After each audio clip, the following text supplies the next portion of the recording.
Hi friends, welcome to सर्वोत्तम agriculture academy. हम लोगों ने कल एक क्रॉप और ख़त्म कर लिया था। कल हम लोगों ने पढ़ लिया था कि सरसों वगैरह रेपसीड एंड मस्टर्ड के बारे में हमने जान लिया था। उसी वे में आज हम जान लेते हैं कि तंबाकू क्या है। फिर एक क्रॉप्स और बचेगी आपकी, जो आपके सिलेबस में आलू, उसको भी पढ़ा करके क्रॉप जहाँ तक होगा ख़त्म हो जाएगा। फिर अन्य चीज़ों पे हम फोकस करेंगे जहाँ से जनरल क्वेश्चन है या अन्य चीज़ें हैं, या फिर आप कमेंट्स हाँ कुछ सॉइल साइंस में बचे उन पे भी बात कर लेंगे, या कोई चीज़ें अगर बची होंगी आपके अनुसार टॉपिक्स में तो आप टॉपिक्स बताएंगे कि हाँ ये टॉपिक है, कि हाँ इतने इतने टॉपिक्स बचे हुए हैं, इस टॉपिक पे आपको बात करनी है, तो उस टॉपिक पे हम बात करेंगे स्पेशली। खैर अभी हम बात कर रहे हैं यहाँ तंबाकू की, टोबैको पे। अब तंबाकू की बात करें तो तंबाकू का वैज्ञानिक नाम है निकोटियाना स्पीसीज, फैमिली सोलेनेसी, गुणसूत्र 48, उत्पत्ति स्थान मैक्सिको, उत्पत्ति स्थान मैक्सिको। अब हमने निकोटियाना स्पीसीज लिखा है, मतलब इसमें तो लिखेंगे भारत में निकोटियाना, मतलब भारत में तंबाकू की 2 स्पीसीज उगाई जाती हैं। भारत में तंबाकू की 2 स्पीसीज उगाई जाती हैं। नोट करते रहेंगे, मैं बोल रहा हूं, इस पर लिखा नहीं है वो। पहला लिखेंगे निकोटियाना टोबैकम, पहला लिखेंगे निकोटियाना टोबैकम, निकोटियाना टोबैकम, और दूसरा लिखेंगे, पहले लिखेंगे निकोटियाना टोबैकम, उसमें 2-3 लाइन छोड़ दें, और फिर लिखेंगे निकोटियाना रस्टिका। पहला लिखेंगे निकोटियाना टोबैकम,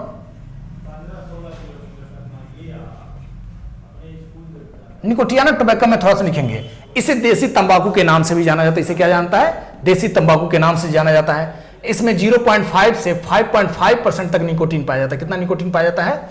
0.5 से 5.5% निकोटीन पाया जाता है।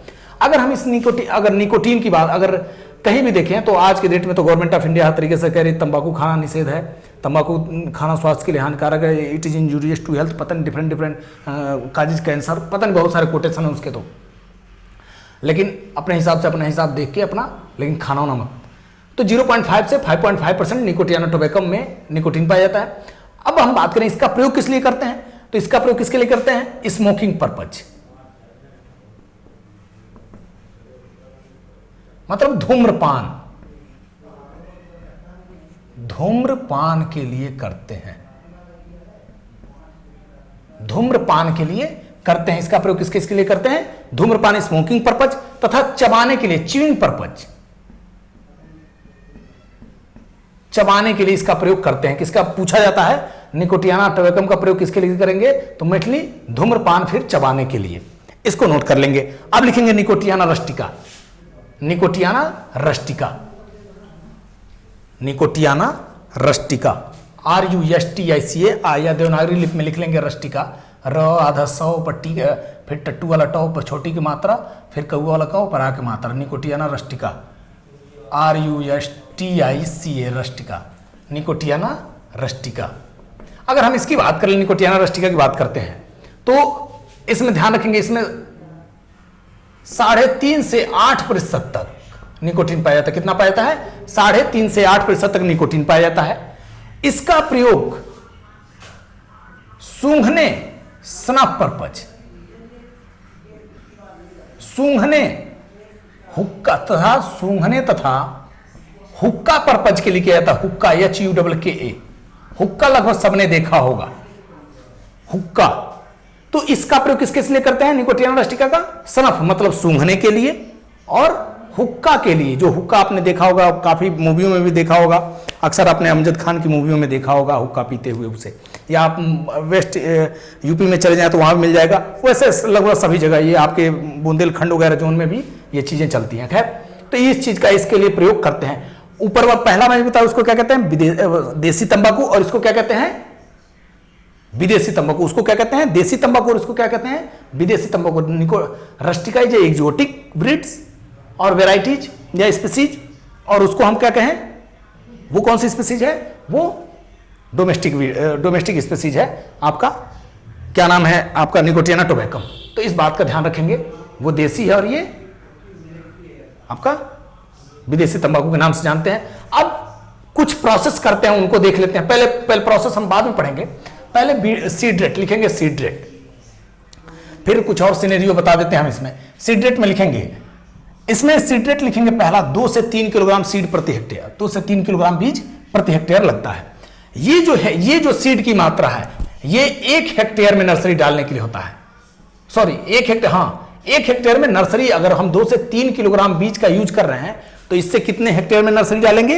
1 हेक्टेयर में नर्सरी डालेंगे और उससे कितने हेक्टेयर की बुआई हो जाएगी, रोपाई हो जाएगी? 100 हेक्टेयर की। अगर हम इसे 2 से 3 किलोग्राम बीज का हम प्रयोग करें नर्सरी के लिए तो 1 हेक्टेयर में नर्सरी के लिए पर्याप्त बीज है और उससे कितने हेक्टेयर की रोपाई होगी? 100 हेक्टेयर की रोपाई हो जाएगी। इस बात का ध्यान रखेंगे। फिर हम दूसरा पॉइंट यहां लिखे हैं कि 100 से 120 ग्राम प्रति हेक्टेयर।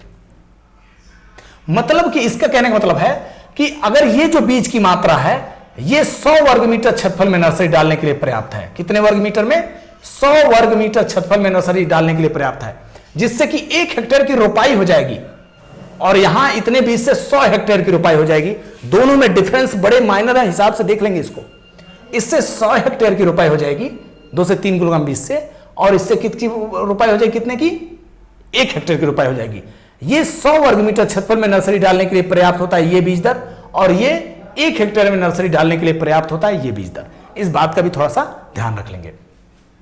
स्पेसिंग की बात करें तो सिगरेट तंबाकू में स्पेसिंग 90 गुणे 75 सेंटीमीटर, बीड़ी तंबाकू में बात करें तो 90 गुणे 90 सेंटीमीटर, और अगर जनरल सामान्य अगर हम स्पेसिंग की बात कर लें तो आप ध्यान रखेंगे 50 से 90 गुणे 75 सेंटीमीटर।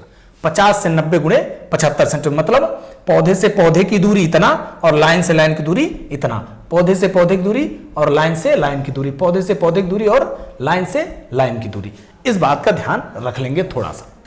अब बात आती है, थोड़े से हम इसके बारे में थोड़ा सा और जान लें तो ध्यान रखेंगे तंबाकू जो है, विश्व में सबसे ज्यादा तंबाकू का उत्पादन चाइना में होता है। विश्व में सबसे ज्यादा तंबाकू का उत्पादन कहां होता है? चाइना में होता है। भारत तीसरे स्थान पर है। दूसरे स्थान पर कौन है? European continent. जो यूरोपीय देश हैं वो दूसरे स्थान पर आते हैं, हम तीसरे स्थान पर आते हैं। लेकिन अगर यूरोपियन कंटिनेंट को एक पर्टिकुलर देश के रूप में देखा जाएगा तब की बात है। लेकिन अगर हम मान लो इंग्लैंड की बात कर लें, या हमने कह दिया फ्रांस, या हमने कह दिया जर्मनी, तो अगर इस तरह की बात कर लें अगर हम लोग, तो वो यूरोपियन कंटिनेंट को हम, तब भारत दूसरे नंबर पे आ जाएगा। थोड़ा सा इसको भी समझने की कोशिश करेंगे। मैं बताया China is first rank in case of production, ठीक, और भारत है third rank in case of tobacco production. Second पे यूरोपियन कॉन्टिनेंट या यूरोपियन जो देश हैं वो आते हैं, यूरोपियन यूनियन आते हैं, यूरोपियन यूनियन आते हैं। अब बात आती है कि तंबाकू को जलाने पर उसके राख का रंग कैसा होना चाहिए। बीएचयू ने कई बार क्वेश्चन पूछा है। तो अच्छी तंबाकू के राख का रंग होता है सफेद, ध्यान रखेंगे। अच्छी टोबैको के राख का रंग कैसा होता है? व्हाइट होता है। तंबाकू में कभी भी क्लोराइड उर्वरकों का प्रयोग नहीं करना चाहिए, क्योंकि उसकी बर्निंग क्वालिटी खराब हो जाती है, जलने की गुणवत्ता खराब हो जाती है। इनकेस मान लो सिगरेट पी रहे हो और बार बार बुझा करे तो अच्छा नहीं लगेगा, तो उसकी बर्निंग क्वालिटी खराब हो जाती है। इस बात का भी थोड़ा सा ध्यान रखेंगे, इसलिए क्लोराइड उर्वरकों का प्रयोग नहीं करते हैं। और हाँ, वो अचानक से निकोटीन की मात्रा बढ़ा देता है, मतलब तीखापन ज्यादा आ जाता है उसकी वजह से। अब हम बात कर लें, कुछ प्रोसेस इसमें करते हैं, उनको भी चर्चा कर लेते हैं, फिर हम आगे बढ़ेंगे। अब तंबाकू में विभिन्न प्रकार के प्रोसेस करते हैं। लिखेंगे पहला प्राइमिंग, तो तंबाकू में लिखेंगे इसमें डैश, देखिए प्राइमिंग हिंदी में लिख लें, प्राइमिंग देवनागरी लिपि में। प्राइमिंग में लिखेंगे देवनागरी लिपि में, प्राइमिंग लिख लें। अब नीचे की पुरानी पत्ती तोड़ने की क्रिया, या नीचे की पत्ती को तोड़ने की क्रिया या पुरानी पत्ती तोड़ने की क्रिया क्या कहलाती है? प्राइमिंग कहलाती है। प्राइमिंग की जरूरत इसलिए पड़ती है क्योंकि तंबाकू के सारे पत्ते एक साथ नहीं पकते, और हमारे लिए इकोनॉमिकल पार्ट क्या है? पत्ता है, तंबाकू की लीफ है, और वही लीफ अगर नहीं मिलेगी तो खराब। तो पुरानी पत्ती तोड़ने की क्रिया क्या कहलाती है? प्राइमिंग कहलाती है। क्यूरिंग, क्यूरिंग में क्या है? तंबाकू में वांछित रंग और स्वाद पैदा करने की क्रिया क्यूरिंग कहलाती है। तंबाकू में वांछित रंग और स्वाद पैदा करने की क्रिया क्यूरिंग कहलाती है। और इसके बहुत सारे फ्लेम क्यूरिंग है, फायर क्यूरिंग है, स्मोक क्यूरिंग है, आपका सन क्यूरिंग है। तो इस तरह की बहुत सारी, मतलब धुआं से हम जिसे करते हैं, सूर्य के प्रकाश में करते हैं, फायर से करते हैं, फ्लेम क्यूरिंग करते हैं, लपट से करते हैं, वो सारे क्यूरिंग की प्रोसेस है। तो उसमें वांछित रंग और स्वाद पैदा करने की क्रिया क्या करते हैं? क्यूरिंग कहलाती है। टपिंग, टपिंग का मतलब है अगर हम ऊपर की जगह से उसका बहुत तेजी से उबड़ रहा है पौधा, सपोज ये तंबाकू का पौधा है, ठीक, इस हिस्से को तोड़ना मतलब शीर्ष कलिका को तोड़ना, 2-3 पत्तों के साथ, 2-3 छोटे पत्तों के साथ शीर्ष कलिका को तोड़ना क्या कहलाएगा? टपिंग कहलाएगा। इस बात का ध्यान रखेंगे। इसका यह है, इसका उद्देश्य क्या होता है? एनर्जी को डाइवर्ट करना। एनर्जी को क्या करता है? डाइवर्जन, एनर्जी का डाइवर्जन करता है कि सबसे ज्यादा एनर्जी किसमें खर्च होती है? रिप्रोडक्शन में। तो रिप्रोडक्शन से जो एनर्जी, रिप्रोडक्शन ना होने पाए, मतलब उसमें फ्लावरिंग और फ्रूटिंग ढंग से ना होने पाए, उससे पहले उसको हम तोड़ देते हैं कि वो एनर्जी कहां ट्रांसफर हो जाए? पत्तियों में, और हमारे पत्ते अच्छे रहे तंबाकू के। क्लियर होगी बातें? इस बात का ध्यान रखेंगे। अब डीसकरिंग, मान लो इसको तोड़ देंगे तो छोटे छोटे कल्ले भी निकलने लगेंगे, मतलब छोटी छोटी ब्रांच, उसमें सकर्स भी निकलने लगेंगे। उनको काटने की क्रिया क्या कहलाएगी? वो छोटे छोटे ब्रांच निकलने लगेंगे, उनको काटने की क्रिया क्या कहलाएगी? डीसकरिंग। तंबाकू में जब टपिंग कर देंगे तो छोटे छोटे और भी शाखाएं निकल जाएंगी नीचे से, तो उनको काटने की क्रिया क्या कहलाती है? डीसकरिंग कहलाती है। अब लिखेंगे टाइम ऑफ सोइंग, बुआई का समय।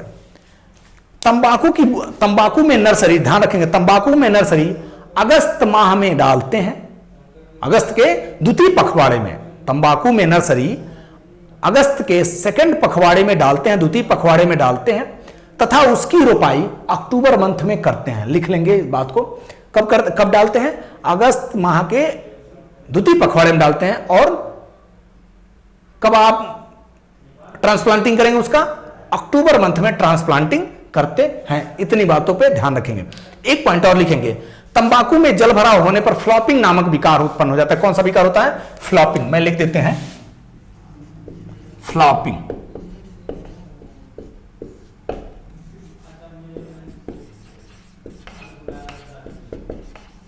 तंबाकू में जल भराव होने पर कौन सा विकार होता है? फ्लॉपिंग नामक विकार उत्पन्न हो जाता है। इस बात का भी थोड़ा सा ध्यान रख लें।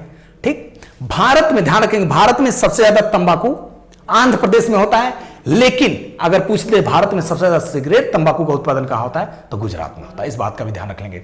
भारत में सबसे ज्यादा तंबाकू का उत्पादन क्या होता है? आंध्र प्रदेश में होता है। आंध्र प्रदेश की वर्तमान राजधानी कहां मानी गई है? अमरावती हो गई है। तेलंगाना की हैदराबाद है। दूसरी हम बात बता दें कि और सिगरेट तंबाकू, जब पूछे सिगरेट तंबाकू का सबसे ज्यादा उत्पादन कहां होता है भारत में, तो गुजरात में होता है। क्लियर होगी बातें?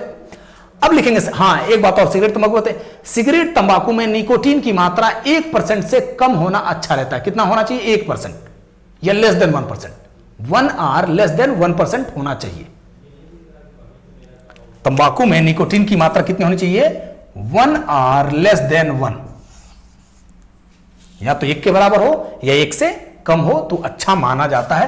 तंबाकू में, वो सॉरी, तंबाकू कह रहे हैं, सिगरेट तंबाकू में निकोटीन की मात्रा, तंबाकू नहीं, सिगरेट तंबाकू में निकोटीन की मात्रा इतनी होनी चाहिए, लेस देन 1 आर 1, 1 या 1 से कम सिगरेट तंबाकू निकोटीन की मात्रा अच्छी मानी जाती है। ठीक, सिगरेट तंबाकू बात हो रही वहां। अब बात आती है वेराइटीज, प्रजातियां। प्रजातियों में अगर ध्यान रख लें तो प्रजातियों की अगर हम बात कर लें तो प्रजातियों में जो है GTH1 लिखेंगे, पहली प्रजाति का नाम लिख लें, एक GTH1। This is the first hybrid variety of bidi tambaku, या you can say tobacco. Tobacco के इसमें पहली हाइब्रिड प्रजाति है ये GTH1। और ये किस प्रकार की टोबैको की है? बीड़ी तंबाकू की प्रजाति है। कैसी प्रजाति है? बीड़ी तंबाकू की प्रजाति है। ठीक, ये कैसी प्रजाति है? बीड़ी तंबाकू की प्रजाति है। क्लियर हो गई बातें? अब ये GTH1 बीड़ी तंबाकू की प्रजाति है, 1995 में रिलीज की गई थी। कहां से? बीड़ी तंबाकू रिसर्च इंस्टीट्यूट, बीड़ी टोबैको रिसर्च इंस्टीट्यूट आनंद, गुजरात से। कहां से? बीड़ी टोबैको रिसर्च इंस्टीट्यूट आनंद, गुजरात से। सारे जितने शब्द हमने बोले हैं, सारे शब्दों को अगर एक बार भी नहीं लिख पाना तो आप रिवाइंड कर करके वीडियो को आप बार बार इसको लिखने की कोशिश करना। अब बात आती है, ये ध्यान रखेंगे, ये कहां से निकल गई है? Anand bidi tobacco research institute. ठीक, लेकिन अगर tobacco research institute Rajahmundry, Andhra Pradesh, ध्यान रखेंगे। अगर इन जनरल आ गया तो, लेकिन अगर बीड़ी टोबैको की बात करेंगे तो आनंद, गुजरात में। अब वेराइटीज में सिगरेट हेडिंग डाल लेंगे, सिगरेट तंबाकू की प्रजातियां। तो उसमें क्या क्या है? हैरिसन स्पेशल, क्या क्या है? Harrison special, Chatham, Naatu, Virginia gold, Harrison special, Chatham, Naatu, Virginia gold. हुक्का तंबाकू की बात कर लें, सराय मिरान, कहां? सराय मिरान। लकड़ा, लकड़ा को CO 302 कहते हैं। ठीक, 302 वाला मुजरिम वाला नहीं, लकड़ा CO 302। बोनिया NP 18, एनपी 18 ये हुक्का तंबाकू की प्रजातियां हैं। अब बात आ गई बीड़ी तंबाकू की प्रजातियां। तो बीड़ी तंबाकू में लिख लेंगे यस 20, यस का मतलब सुरती 20, सुरती 20, आनंद 2, के 20, के 49, इस बात का भी ध्यान रख लेंगे। अब बात आती है कि रोग कौन सा लगता है इसमें मेनली, तो पिथियम रोग ध्यान रखेंगे। और पिथियम जो रोग होता है यही बता देते हैं, पूछ दे आपको नर्सरी में लगने वाला रोग मुख्यतः कौन सा है, तो है पिथियम। नर्सरी में लगने वाला रोग कौन सा है, डैंपिंग ऑफ, यहां पिथियम लिख गया, सॉरी, डैंपिंग ऑफ।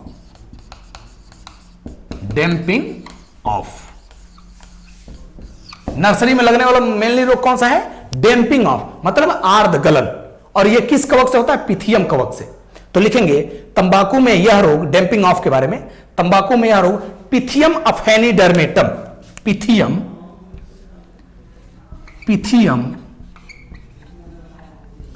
अफेनिडर्मेटम,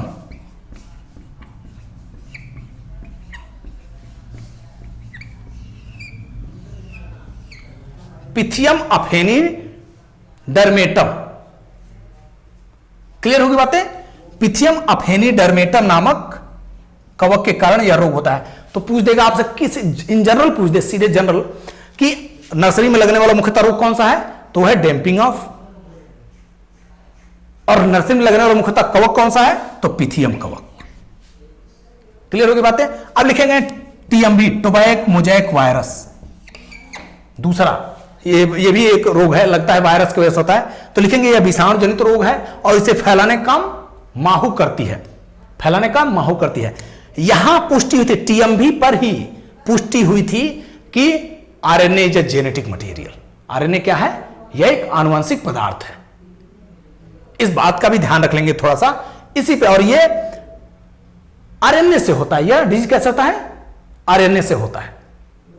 और इस पे पुष्टि हुई थी, यह रोग मेनली वायरस, जो प्लांट वायरस होते हैं मेनली, उसमें पाया जाने वाला न्यूक्लिक एसिड कौन सा होता है, कौन सा पाया जाता है उसमें, तो वो है आपका आरएनए ही पाया जाता है, सिंगल स्टैंडर्ड आरएनए। हम यहां बात कर, हम जो बताना चाहते हैं वो ये बताना चाहते हैं कि यह आरएनए द्वारा होने वाला, मतलब यह प्रथम रोग था जो वायरस जनित रोग था। पहली बार पुष्टि हुई वायरस जनित रोग की तो तंबाकू में पुष्टि हुई, वो था टीएमवी। और यहां यही क्लियर हुआ था कि आरएनए जेनेटिक मटेरियल, जब तंबाकू पे ही रिसर्च हो रहा था तभी। तो इतनी बातें हो गई। अब इनको, अब रोग, एक कीट का नाम भी क्लियर हो गया, कौन कौन 2 कीट लगते हैं उनको भी लिख लेंगे, माहू और पत्ती लपेटने वाला कीड़ा, माहू और पत्ती लपेटने वाला कीड़ा। इसके केस में हम तंबाकू को उपचारित करके बोए, क्योंकि डैंपिंग ऑफ के समय हम और कुछ कर नहीं सकते, क्योंकि ये नर्सरी में लगता है और उस समय हमारा स्प्रे करना भी बेकार हो सकता है। तो इसको तंबाकू उपचारित को है या सर्टिफाइड सीड कहीं अच्छी जगह से खरीदें। आज जब आपको पिथियम टीएमवी लगने वाला है तो हम माहू को कंट्रोल कर सकते हैं, ना कि हम वायरस को कंट्रोल कर पाएंगे। तो हम माहू के लिए आप मेलाथियान का स्प्रे कर दें, वो क्लियर रहेगा। और आपकी रही बात लीफ रोलर की, तो लीफ रोलर के लिए बहुत सारे मोनोक्रोटोफास वगैरह जो भी है आपके पास यूज कर लें। तो मैं ये तंबाकू की जो चीज़ें थी, ये हमने वो मोटे मोटे तौर पे हमने उन सारे पॉइंट्स को फोकस कर दिए हैं जो एग्जाम बेसिस से इंपॉर्टेंट लगे हैं। इसमें रेयरली, ये वेराइटी रेयरली पूछी जाती है, बाकी चीजें अक्सर पूछ ली जाती हैं। इस बात का, इनका सीक्वेंस भी थोड़ा ध्यान रख लेंगे आप लोग। ये सीक्वेंस नहीं है, सीक्वेंस ये नहीं है, इस बात को ध्यान रखेंगे। इसमें जो सीक्वेंस चलता है वो ध्यान रखेंगे। पहला क्या करते हैं हम, पहले हम मान लो बढ़ने लगा तो हम क्या करेंगे, टपिंग करेंगे तो डिसकरिंग करना पड़ेगा, फिर प्राइमिंग करना पड़ेगा, क्यूरिंग, सबसे लास्ट पॉइंट क्यूरिंग करते हैं। तो इन चीजों का भी थोड़ा सा ध्यान रखेंगे। और अब इसमें जो भी चीजें हैं, आप अगर कुछ छूटा होगा तो मेरे ख्याल से कुछ छूटा नहीं है। हमने अपनी तरफ से जो भी इंपॉर्टेंट पॉइंट थे हमने डिस्कशन कर लिए हैं। और अब देखते रहेंगे अपना। ओके, बेस्ट ऑफ लक, मुस्कुराते रहिए, पढ़ते रहिए, थैंक यू।